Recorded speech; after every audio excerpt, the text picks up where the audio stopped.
Lo que usted está viendo en pantalla no son imágenes de archivo, ni es el promocional de una nueva serie en las plataformas digitales sobre el halconazo de 1971. Tampoco es la nueva película de González Iñárritu, ni una secuela de Alfonso Cuarón. Son imágenes de un enfrentamiento esta tarde en el centro de la Ciudad de México, un enfrentamiento de priistas contra priistas.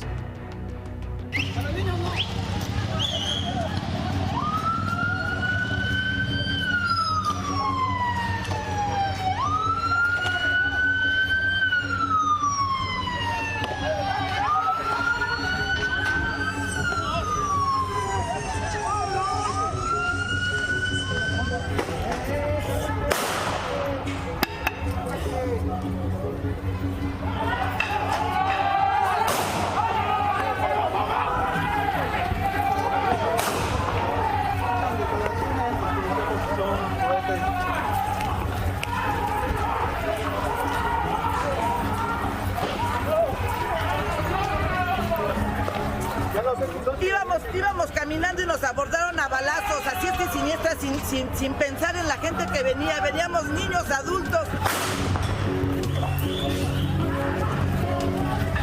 Y veníamos y toda la gente venían señoras, vienen niños, vienen señoras incluso lesionadas que están allá le afuera. pegan a un niño con esa alevosía. Y tenemos las fotos donde ellos llegaron con palos, tenían armas, tenían petardos y todavía después de ¿Tiraron eso, 2 balazos,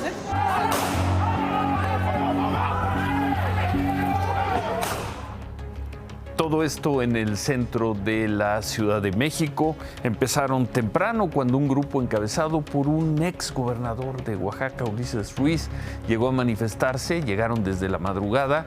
No eran muchos, eran unas 120 personas. Se plantaron frente a las instalaciones del PRI nacional en Buenavista para pedir que se vaya el actual presidente Alejandro Moreno por los malos resultados. Los inconformes cerraron los accesos al edificio nacional del PRI.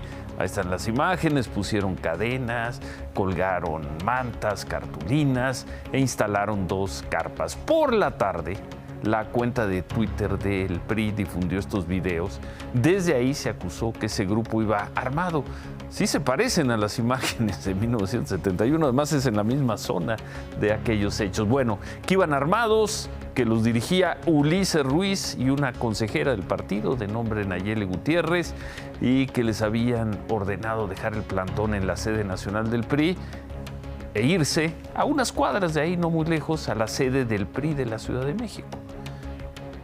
Son 6 cuadras. El PRI aseguró que estas personas agredieron a cientos de militantes que se encontraban en las oficinas del PRI capitalino.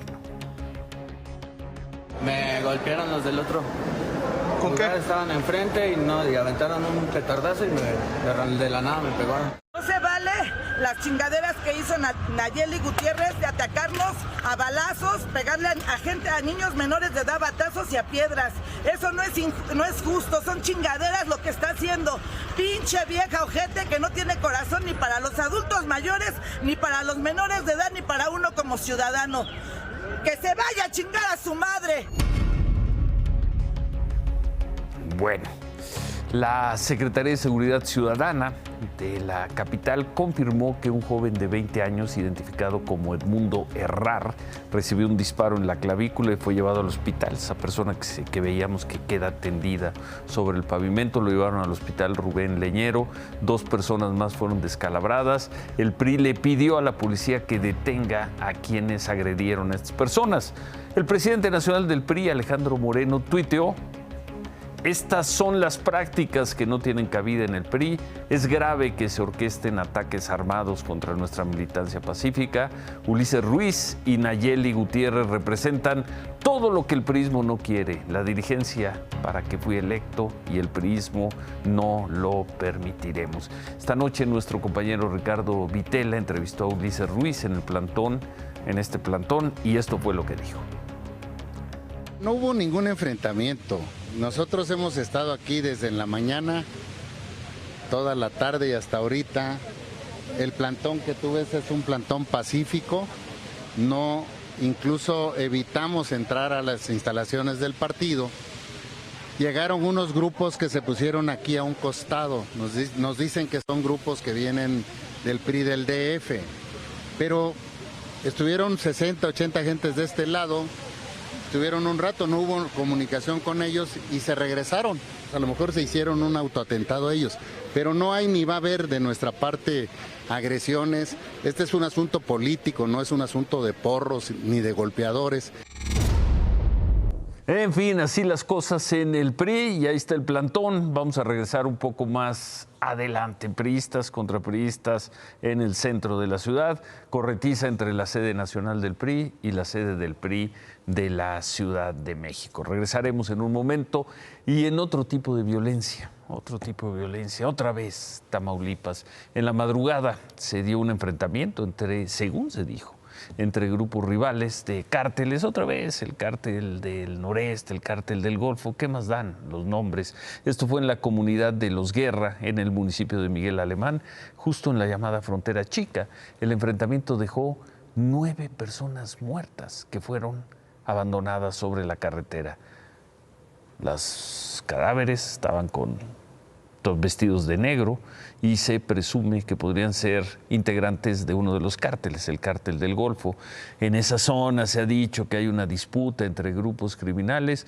Lo cierto es que otra vez Tamaulipas, otra vez muertos, otra vez imágenes macabras. Esta mañana, además, el alcalde electo de Penjamillo, en Michoacán, señor de nombre Gilberto Mejía Salgado, fue llevado a la fuerza por hombres que venían armados. Mejía Salgado ganó la elección el 6 de junio para el partido Encuentro Solidario y, de acuerdo con los reportes de la autoridad, iba a abrir uno de sus negocios, la plaza principal de Penjamillo, cuando llegaron las personas armadas, lo encañonaron y lo obligaron a subirse a una camioneta. Luego de reportar su desaparición, la Policía del Estado informó que está en operativo para dar con el alcalde operativos por aire y por tierra. La Fiscalía de Michoacán informó que localizó en la localidad de Caurio de Guadalupe, municipio de Jiménez, la camioneta donde se habrían llevado al alcalde. Sin embargo, la camioneta estaba ahí, calcinada, no había nadie en su interior. Esto a 20 kilómetros del lugar donde secuestraron a esta persona, a Gilberto Mejía.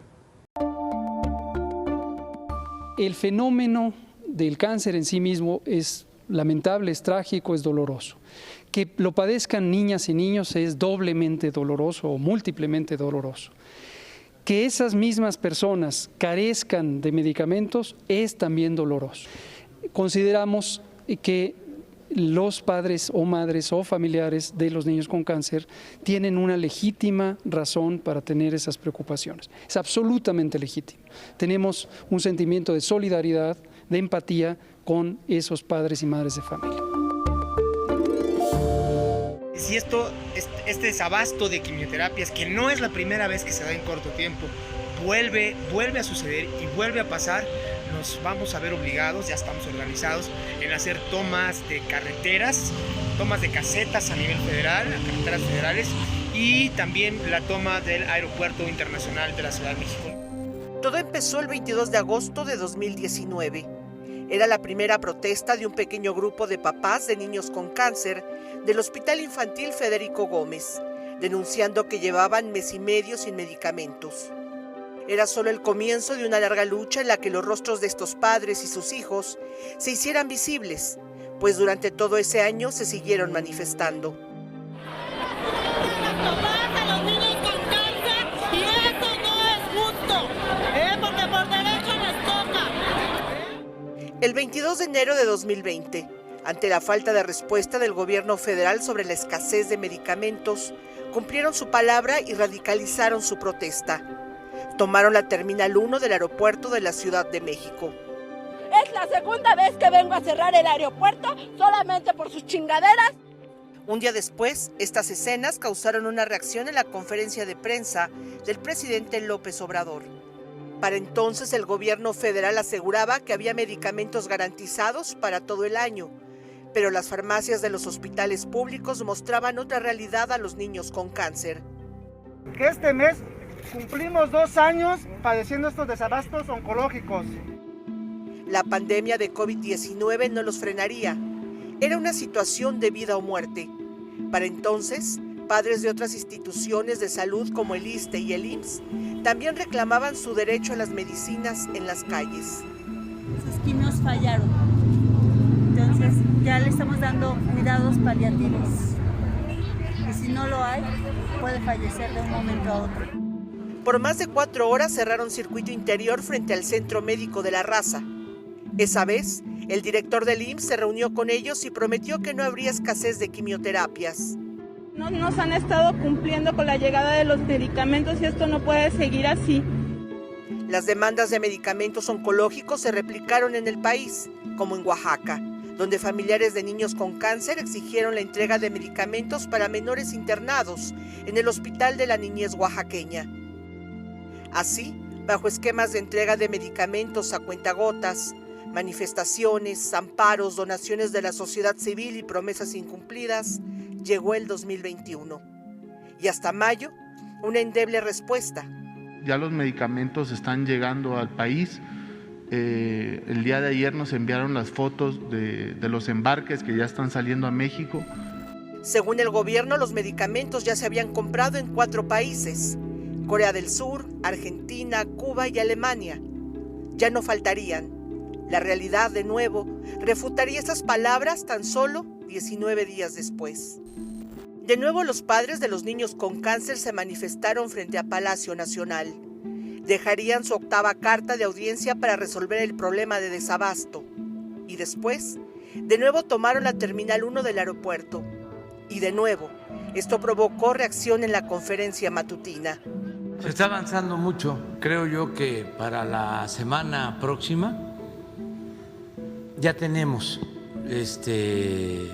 compradas todas las medicinas. Esta semana tenían que haber llegado los medicamentos y no llegaron. 2 años y una misma crónica. Medicinas para nuestros hijos. Es la única demanda de este grupo. Medicinas para nuestros hijos con cáncer. Temprano, hoy, el presidente López Obrador dijo que la próxima semana dará un informe sobre la compra de medicamentos oncológicos y reconoció. Ya estamos consiguiendo todos los medicamentos. Hay medicamentos oncológicos que son muy difícil de conseguir. Tienen los padres de los niños pues todo el derecho a exigir, a demandar, a manifestarse, pero aprovecho para decirles de que no descansamos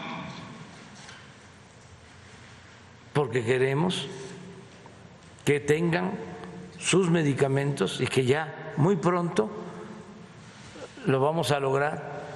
Y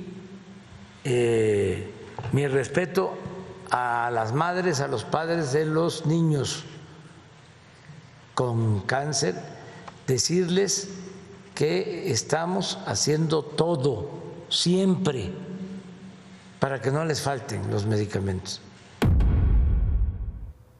Hasta hace unos momentos se mantenía la intención de algunos, un grupo, no sabemos de qué tamaño será, de los padres de niños con cáncer para protestar temprano en el Aeropuerto Internacional de la Ciudad de México. Es una convocatoria que hacen activistas y padres de niños con cáncer.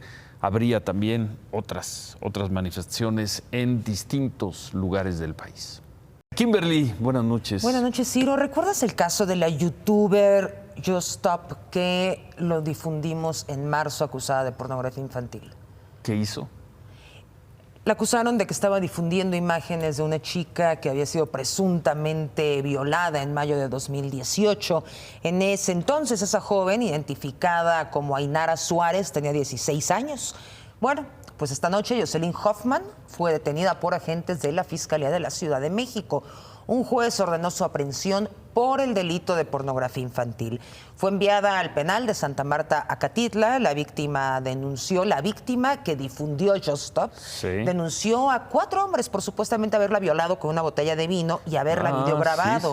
¿Recuerdas este caso? Denunció a la youtuber por haber compartido este video en sus redes sociales. Y la detuvieron hoy. Hoy la detuvieron y fue en marzo cuando estábamos enseñando todo lo que ella contestaba, porque decía que no era pornografía infantil y qué es lo que había hecho. Pues hoy está detenida, ahí lo tenemos con información de Carlos Jiménez y vamos a ver qué procede en este caso de la youtuber por pornografía infantil.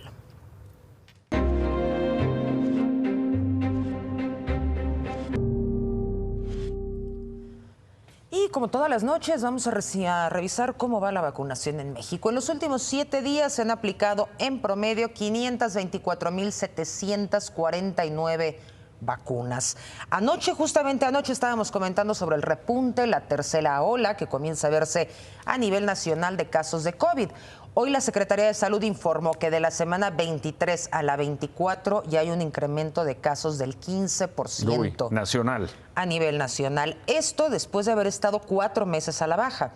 Este incremento podría subir a lo largo de la semana, por lo que podríamos ver cómo la curva de casos vuelve a subir.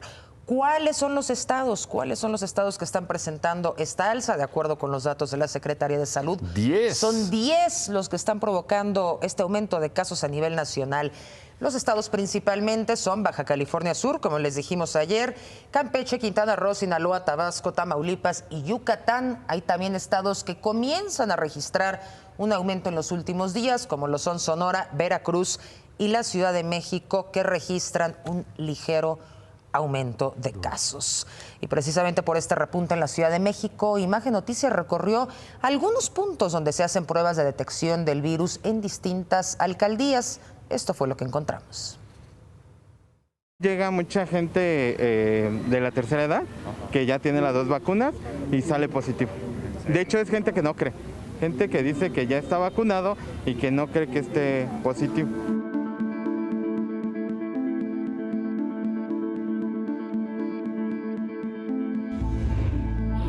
117, 127, 131, 148, 149, 150. Los formé, ya no llegaron. Ustedes entran en ese lugar, ¿vale? Gracias. Tenemos más de 1 hora y media y salen ahorita. ¿Qué crees que ya no los podemos atender? ¿De qué se trata? Pues eso inmediatamente se avisa, ¿no? Cuento con tantas fichas y las fichas llegan hasta aquí, punto. Semáforo amarillo. La demanda de las pruebas COVID en la Ciudad de México aumenta y la cantidad de pruebas no alcanzaron en la alcaldía Cuauhtémoc, en donde en promedio se aplican 300 diarias en 2 turnos. Ya nos vamos porque también necesitamos hacer otras cosas y ya mañana venir a las 6:30 de la mañana para ser de los primeros. Lo malo es que como tenemos síntomas y todo, no queremos exponernos ya. Todas las condiciones climáticas también no ayudan, no te ayudan con un toldo, nada. O sea, no ponen condiciones, o sea, ni respetan a las personas, ¿ve? ¿Cómo las tienen? Más de 4 horas de espera sin sana distancia y bajo las inclemencias del clima son las condiciones para quien busca la prueba gratuita. Dio el resultado positivo a COVID, no me lo esperaba, ya había hecho otras pruebas y pues esta fue la que caí. Es fuerte. Las filas para las pruebas inician desde antes de las 7 de la mañana en la gran mayoría de los macroquioscos instalados en las explanadas de las 16 alcaldías de la Ciudad de México, como en la Benito Juárez, donde de acuerdo con el personal que atiende ahí, la demanda se ha incrementado desde la semana pasada tanto por síntomas respiratorios como por requisito laboral y de atención médica en hospitales públicos. Me están enviando del siglo XXI que ahora ya no van a atender a las personas si no llevan la prueba del COVID negativa. Ya tengo mis 2 vacunas, todo, y también es riesgo para los que no tenemos, pues el estar aquí nada más por cubrir un requisito. Imagen Noticias recorrió las alcaldías Cuauhtémoc, Benito Juárez, Iztapalapa y Miguel Hidalgo, y las filas para la prueba COVID, al igual que hace 5 meses, están nutridas por jóvenes, personas de la tercera edad, hoy ya vacunadas, y familias completas con evidentes síntomas respiratorios. Y ahorita que subimos a 250 y tantas pruebas, pues sí ha subido hasta 40, 45 positivos. Y yo creo que si aumentamos la cantidad de pruebas, yo creo que aumentarían los positivos, ¿no?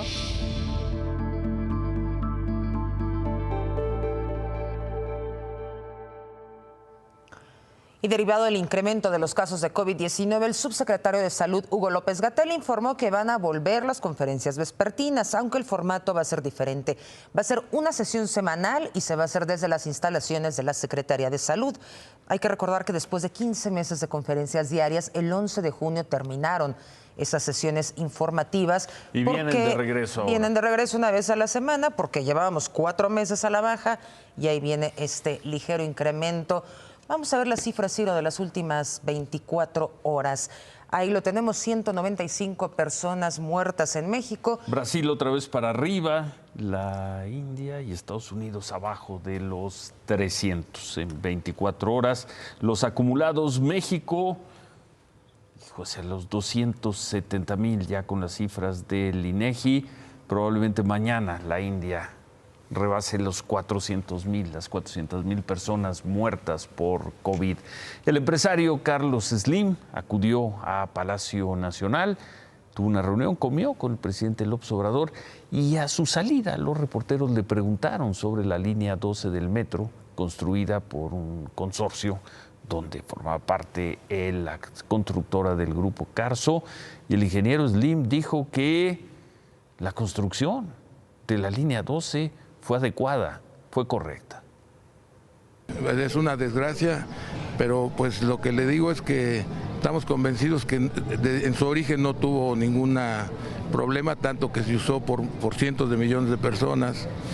Debo decir también que había un año que le daba de mantenimiento los que formamos el consorcio, y durante 3 años para determinar vicios ocultos, que no se determinó ningún problema. Entonces creo que en su origen no tiene ningún problema y se está, no tuvo, y se están haciendo investigaciones y ¿cómo se llaman? Estudiando qué pasó, por qué pasó, etcétera. Entonces no cabe duda que estuvo bien hecho.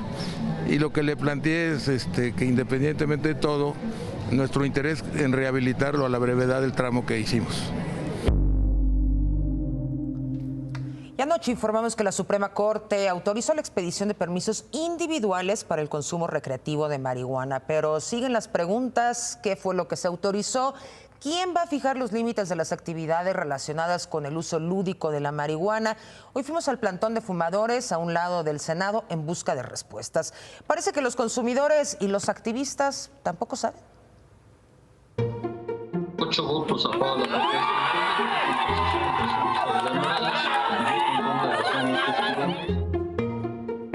Pasada la euforia por la sentencia de la Suprema Corte, la eliminación de la prohibición absoluta del uso lúdico y recreativo de la marihuana en México empezó a enseñar sus asegúnes.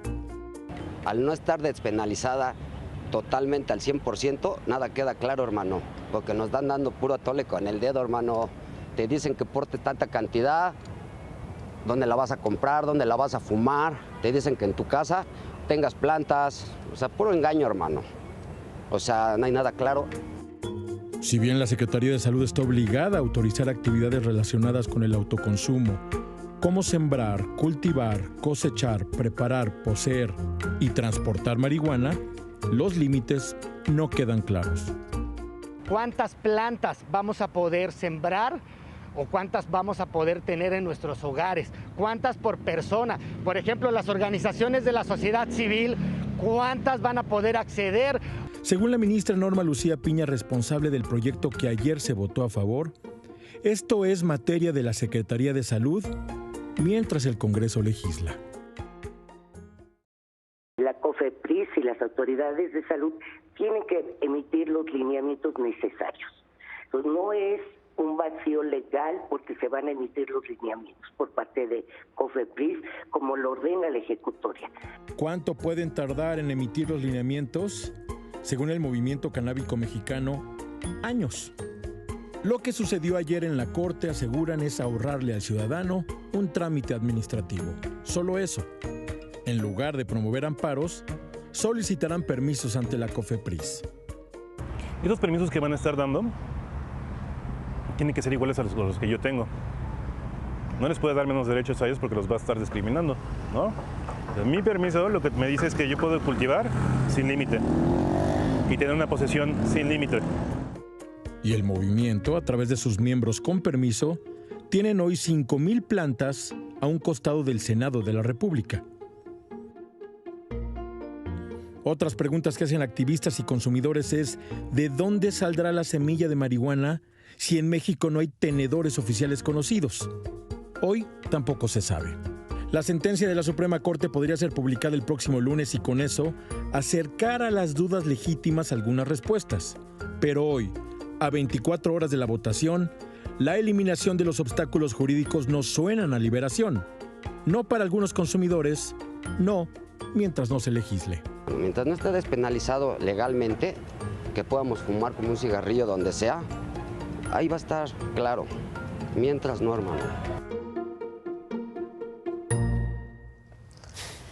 Y bueno, según activistas de la marihuana, cuando se empiezan a entregar estos permisos para usarla de forma lúdica o recreativa, los consumidores van a pedir por cientos, por miles, para que se ganen derechos que luego no pueden ser limitados en la legislación. Los activistas aseguran que van a continuar presentando amparos para despenalizar otros usos de la marihuana, como el religioso, como el alimenticio, pero hasta el momento, Ciro, no sabemos cuándo COFEPRIS va a emitir esos lineamientos. Gracias. Gracias, Kimberly. Buenas noches. Bueno, veíamos al inicio del programa este enfrentamiento que hubo entre, pues al parecer, militantes del PRI en la colonia Buenavista, centro de la Ciudad de México, entre las instalaciones del PRI nacional y el PRI capitalino. El plantón de los militantes que ya no quieren que Alejandro Moreno siga siendo el presidente del partido, pues está instalados afuera de la sede nacional. Dice que no se van a ir hasta que renuncie. Ahí está, Alejandro Moreno renuncia, que ahí se quedarán, es lo que dicen. Y bueno, pues por lo pronto ahí van a pasar. Nos vamos con esto. La policía de la Ciudad de México estuvo muy celosa en el cumplimiento de su deber. En la mañana arremetió contra unos periodistas en el sur de la ciudad y prácticamente a esa hora se fue así contra nuestro camarógrafo Roberto Nieto y nuestro productor Fernando Manríquez. ¿Por qué? Pues porque estaban grabando con un tripié afuera de la Catedral Metropolitana en el Zócalo. Los detuvieron a los dos porque les dijeron pues no tenían permiso para grabar con tripié. Se los llevaron y arrestaron también, literal, arrestaron también al tripié. Por favor, vaya a pedir una autorización porque usted ya cuenta con un tripié. Voy a tomar mi equipo de trabajo para irme a trabajar.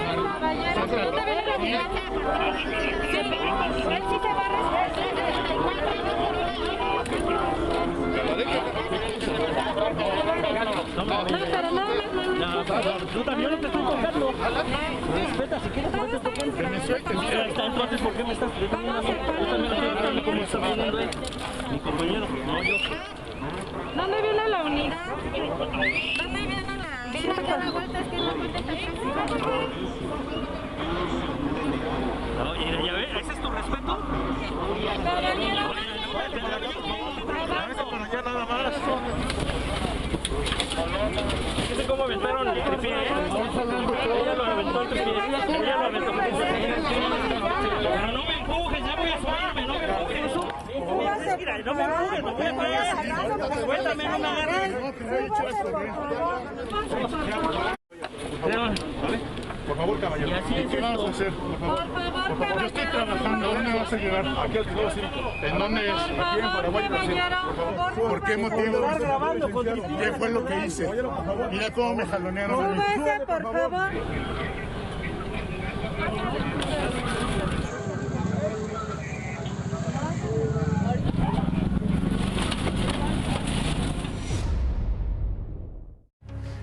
Se los llevaron a un juzgado civil y al llegar al juzgado los dejaron en libertad, entre otras cosas porque no habían hecho nada como para detenerlos y presentarlos ante un juez.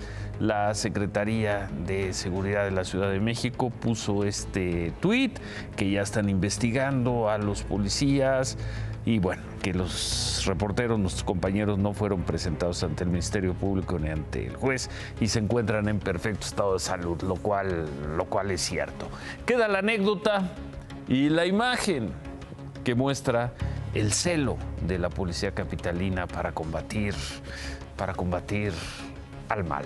Se quedan con qué importa. Gracias, buenas noches, ánimo.